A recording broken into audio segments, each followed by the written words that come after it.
frustrated because your accountant doesn't ever talk to you, doesn't call you back, doesn't return your emails? Do you have a bad experience dealing with that person?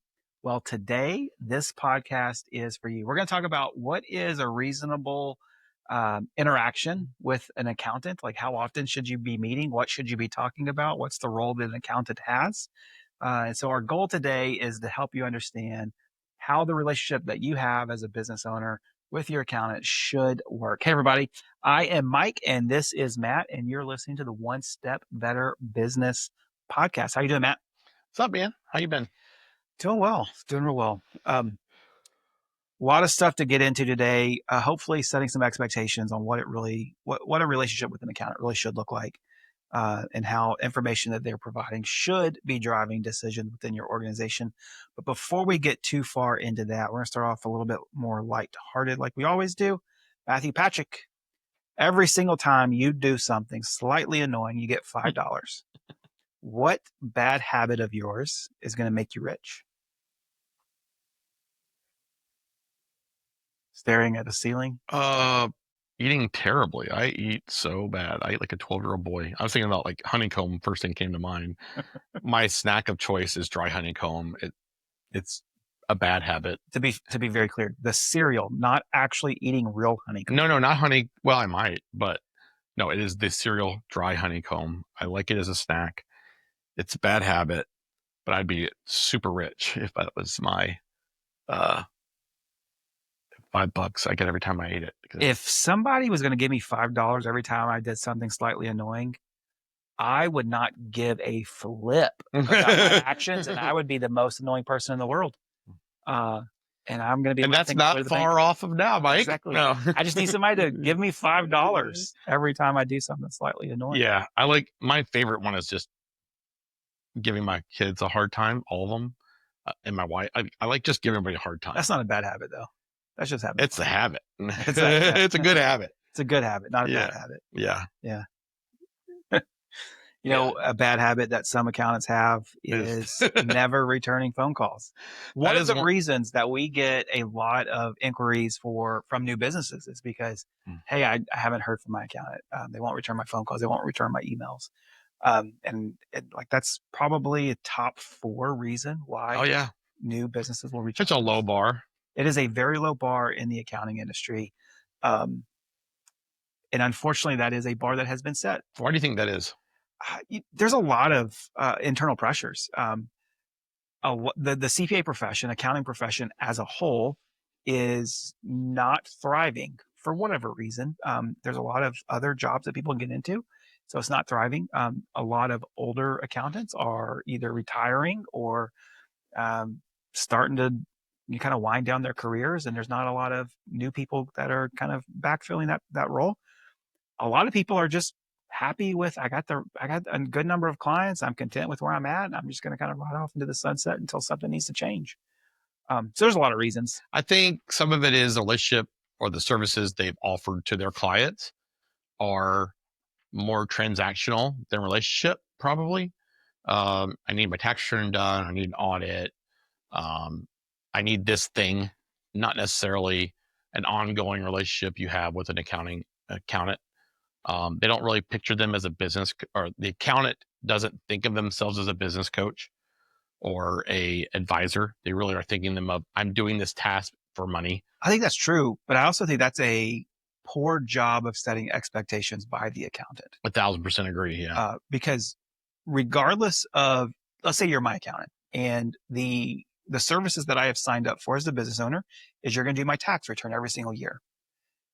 And in your mind, oftentimes what that means is I'm going to bring you everything wrapped up in as close to a pretty little bow as possible. You're going to prepare and file a tax return for me. We're going to shake hands. We're going to exchange money, and I'll see you next year. In my mind, you're my guy.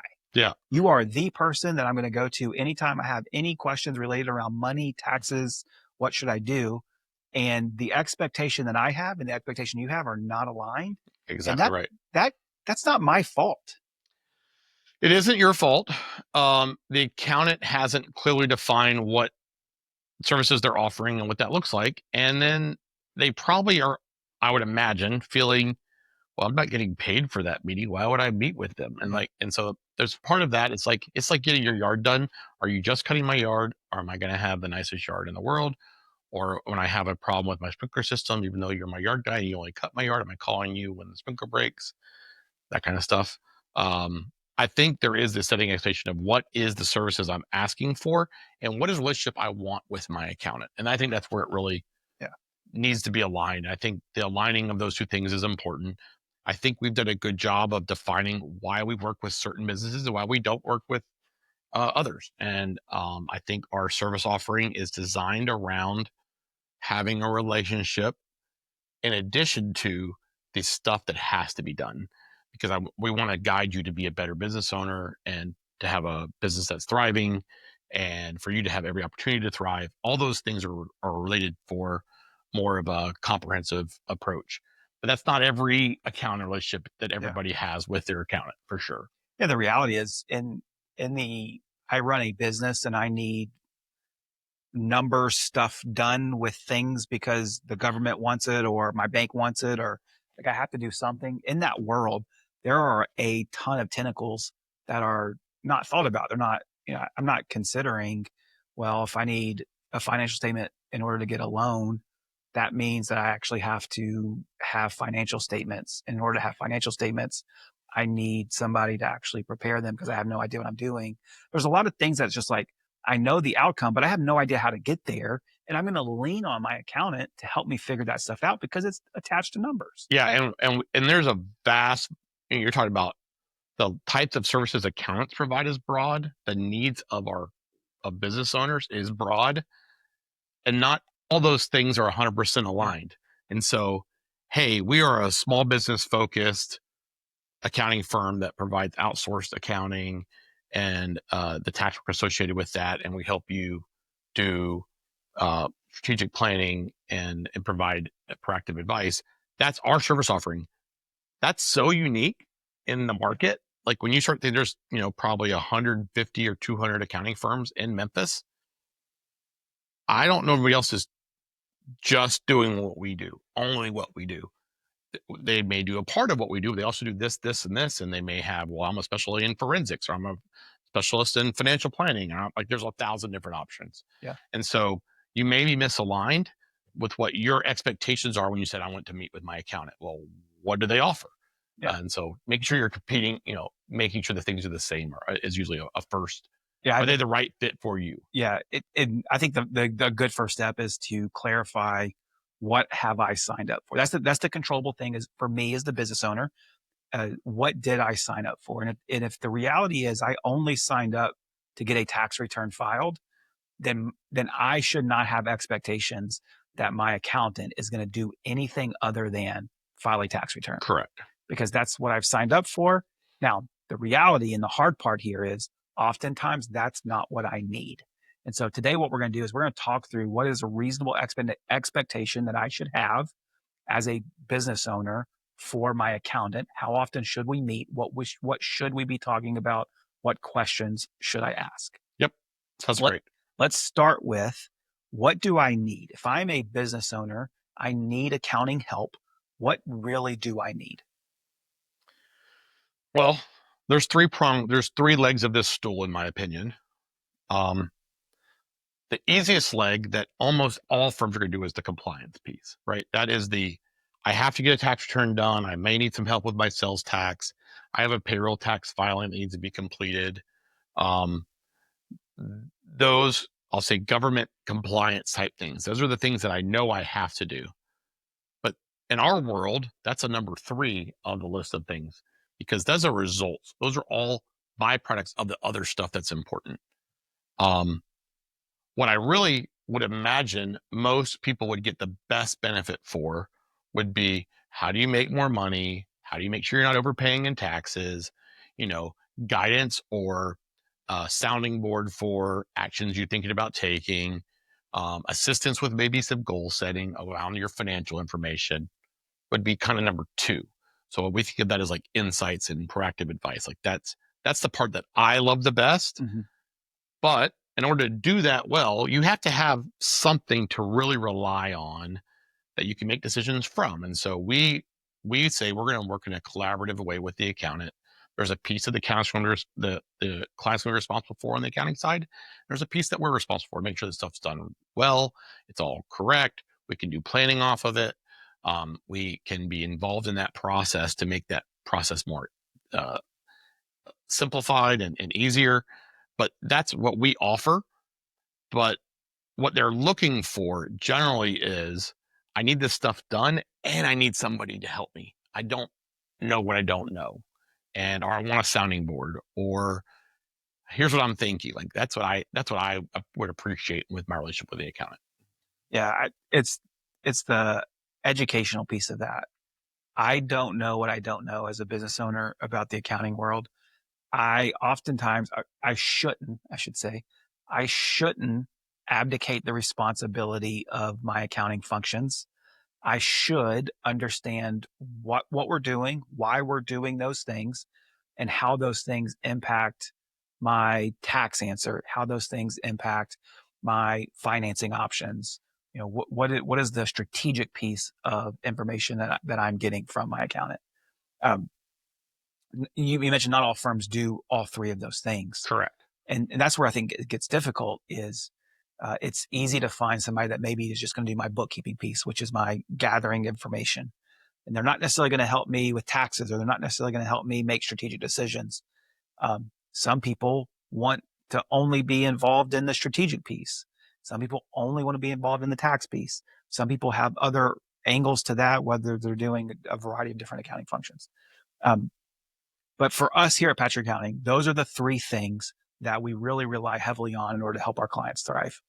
Yeah. And so then that always gets me into the education, like you said, is the part that we have a broad range of clients that start.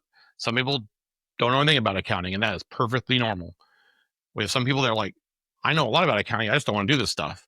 And so our job is to find them where they are and help them go to where they want to be. And so, when we talk about meeting with our clients, one of the things we often see is, you know, they don't use the tools that we think they need to be using to make decisions from. They just think it's the stuff they have to get done. And that transition is something that we really believe in, is like, hey, yeah, it is a financial statement we're giving you every month. What are you doing with it? Are you looking at it and making decisions off of it? Is it proving what your theories are? Are you going to make any are you going to take any actions from the stuff that you're getting from us? And so when we meet with you, in our rhythms, we meet with our clients between 2 and 4 times a year, somewhere in that range. We always have a mid-year strategic meeting and an end of year strategic meeting. We're generally going to meet probably a couple of times throughout the year, but those meetings are meant to be strategic, which means we're going to take the information we're giving and we're going to start talking through what actions need to be taken based off this information. It could be tax planning, it could be operational changes, it could be financial changes. What needs to take place based on this stuff?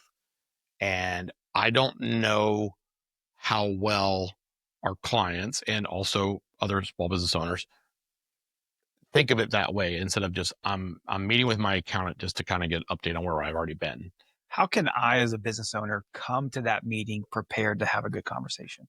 Um, I would say be vulnerable. I think that's number one. For me, it's being vulnerable to say, I don't understand what you're talking about. Or, um, I don't understand what you're providing to me. I don't understand the financials that I'm just getting from you. What should I be doing? Those are the kind of that vulnerability is number one. Be prepared though is like, let's formulate some questions. Have the roadmap of where you're trying to go, so we can see if we're on in alignment. So if you don't have a goal of where you're trying to get to, doesn't matter how much we want to talk about strategic planning. You are where you are, and you don't have any goal where you're trying to go anywhere different. Then why are we trying to change anything? So I would want to have a very clear vision of what our goals are for the year and what we're trying to get to from a long term perspective, and make sure that we're aligned. I like the vulnerable one. Yeah. Uh, How about you? Oftentimes we feel like it's, I'm supposed to have it all together. I'm the owner of this business. I have to know all the answers. And the reality is that's, accounting is a different language a lot of times. And also remember, our accountants, our team, they don't they're they're most of the time, they're accountants, right? So they are thinking about this from the financial accounting tax lens. They don't know your business like you do. They don't know, the ins and out of the grind every day. They're never going to know that because they're not you. But there's a correlation between those two things. Like, hey, I am seeing this is one of my vulnerabilities of saying, I just don't trust my people are going to show up to work the next day. Mhm. So I've had to overstaff. Well, you know what? The accountant should say, that's interesting. I see that your labor cost is too high. Let's talk about what can we do to maybe take some actions to have more confidence people are going to show up to work the next day. We've had that conversation with a restaurant client of ours. Or I'm seeing that I know that my prices keep going up with food cost. Well, let's talk about that. Have you looked at your menu pricing? So they count it because you're vulnerable and saying, I'm feeling these things, that you guys as a team can formulate some actions that maybe can take Yeah. place. Not 50 things at once, but maybe let's pick 2 or 3 right now. And let's meet again in a quarter and talk about it again. Have we seen improvements? Meet next quarter. Let's talk about see improvements. Just, you have to be vulnerable and say, look, I don't have it all figured out. Because that's what we find is like, if you don't come vulnerable and you don't come with I'm not exactly sure what's going on. I think this is what's going on. Here's how I feel. Let's see if we can prove that with numbers. Yeah, I also think it's important as we're being vulnerable that we also don't just accept what my accountant is saying because they're the accountant. Yeah. I want to challenge that person. If we're going to sit down and you're going to explain something, that I don't quite understand 100%, I'm going to say, well, hey, tell me why that's important. Tell me more about that. Yeah. What could I have done differently? I need you to explain it. Our goal is to be a teacher. We want to help our clients understand what they're looking at, not just I said this is what you're looking at, therefore you have to believe it. Um, and if you don't understand it, I want you to be um, not confrontational, but I want you to be, I want you to stand up and say, hey, I don't understand what you're saying. And I need you to explain it to me. Not, I don't understand what you're saying, so let's move on. No, Yeah. I need you to explain it to me better. Yeah. I think that's important. And also, like, our team that we coach our team to ask the why question. Why do you think that is? Because you're going to know that better than I'm going to know it. Let's see if what you think is true is based on the numbers. Like I said before, our team doesn't know your business as well as you know it. You're going to know hey, Susie doesn't show up on time every day, and I got an extra staff for that, and all the different things. And so I think, being open to possibilities of what could change is important. I think about this as our goal from our meeting rhythms is what's the actions we're going to take from there. Mhm. Not It's not a presentation. It's not a here's what we've been. It's what can I do next? Like, what's going to be improved because of this? That's what I want you to. I want them to come away with that meeting rhythm of what's the next action I need to take. Yeah. It should, when I sit down with my accountant, I should walk away feeling like I've learned something and that I have things that I need to change. Or at least at the very least, things that I need to think about changing. Because otherwise this all could have been just an email. You could have just said, hey, this is what's going on. Have a great day. Let me know if you have any questions. And that's a waste of my time to go sit down and have somebody go line by line through a P&L or a balance sheet or a trend report, whatever. Like, you can send me that in email. Correct. And so there's got to be a little more meat to that conversation. It needs to be a back and forth on, this is what I'm saying. This is what you're saying you're trying to get to. What do we, how do we bridge that gap? Or you're doing really well here. What are you doing that's actually generating that revenue? I Or don't know. like all the things, like we need to have more of a conversation in order to start to formulate a plan of action. Yep. So, what would you think is the ideal meeting rhythm you would want to have with your accountant? Um, Often enough that I feel in charge and not any more than that. Because at the end of the day, In control or in charge? uh, both, Okay. both, I think a little bit. I, Listen, I'm not, I know that meeting with an accountant is not on the top 10 most fun things to do in the world. Mike, I'm disappointed that answer. Nobody is out there thinking, oh, I can't wait till my next meeting with my accountant. And, and you should never think that. But there is a diligence and a stewardship that I am responsible for as the owner of this business that says I need to know what's going on. I need to be in charge of the things that are happening. I need to be in control of the things that are going on in my organization. And one of the ways I do that is having regular updates and regular conversations with my accountant. And you think about, like, if I'm running a business, there's kind of the board of directors, if you will. I'm going to have some legal help. I'm going to have some banking, help. I'm going to have accounting help. I'm going to have some insurance advisors, like the people that are kind of not over, but like informing some of the areas of running a business that I don't know about. I need to be in charge of that group. Their role is to educate me. My role as the business owner is to make decisions. So I have to be educated enough to make decisions. That's what I mean by in charge. In control, absolutely. I definitely want to feel in control of my business. I don't need to meet with my accountant multiple times every single month to do that. Correct. That's a waste of my time. It's a waste of my accountant's time. It's a waste of my money, more than likely. You're going to be paying for something you don't really need. We find clients that have expectations of different meeting rhythms, sometimes because it is an opportunity for them to step away from their business, and they don't have that opportunity regularly. I want to make sure that we, as your accounting team, are aligned with the goals you have, and we are assisting you in reaching those goals.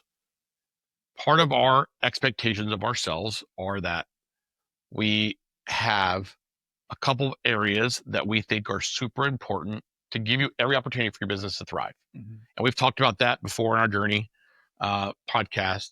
But, those 4 major lanes that we talk about on the accounting side are super important for you to have the opportunity.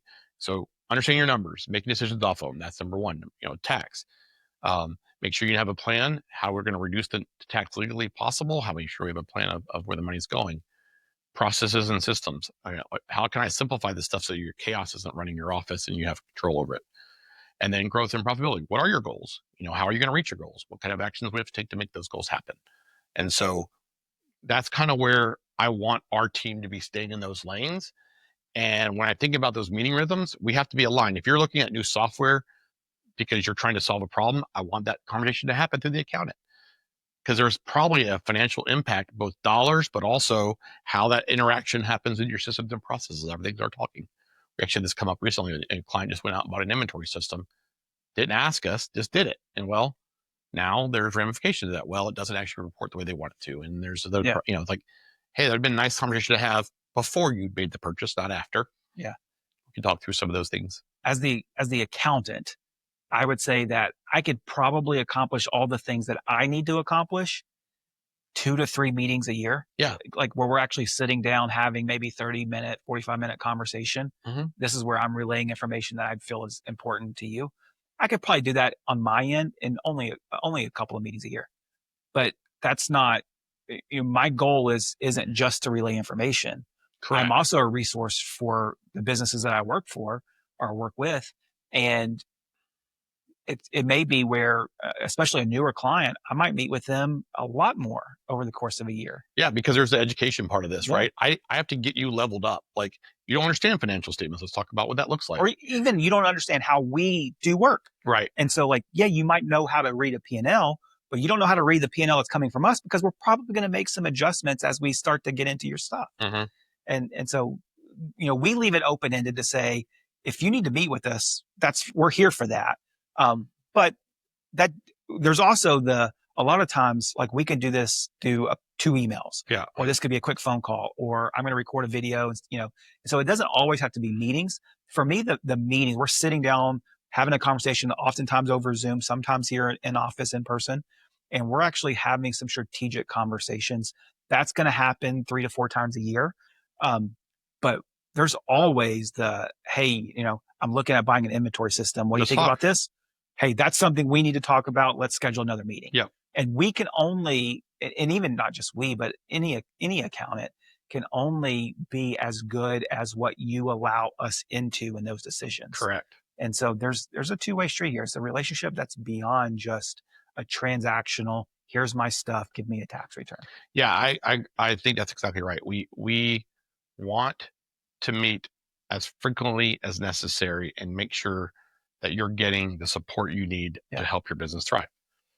If on our normal meeting rhythms, we're going to meet 2 or 3 times a year. There's going to be things that come up all the time, and we're going to initiate some of those, and some of those you're going to initiate, and those are okay. Yeah. And I would also say, if you're a client of ours and you ever felt like the meetings that we're doing are a waste of your time, Let us know that too. let us know that. Yeah. Because there's things that need to be adjusted on, maybe the value that we're bringing. Yep. And it's something that we think that this is going to be important for you. And it turns out, you know what, that didn't move the needle. We need to do something different next time. And that's perfectly fine. So we gotta be aware of that stuff. So yeah, I think I think bottom line for me is, it is extremely important for a business owner to see the relationship they have with their accountant as a valuable relationship that is actually helping them run their organization. And if that isn't true, they probably need to make a change. Now, if I'm just now starting out, I probably can't afford to have a real strategic relationship with my accountant, and that's perfectly fine. I probably don't need it yet. I need to go figure out how to sell more widgets. Um, but at some point, you look in the rearview mirror and you say, "Man, I've really grown an organization here that is getting a little more complex." And that's when that strategy and the valuable relationships really starts to come in. And if you don't have that, then it's your relationship with your accountant is often left to, here's all my stuff, tell me how much I owe in tax, tell me how to make the government happy. And that's the low bar in the accounting world I agree. that we try to stand against as much as possible. Yep, for sure. Because it's way too prevalent. Any last thoughts as we wrap up? My biggest thought is, don't be afraid to say what you don't know. Yeah. Yeah. Call it out.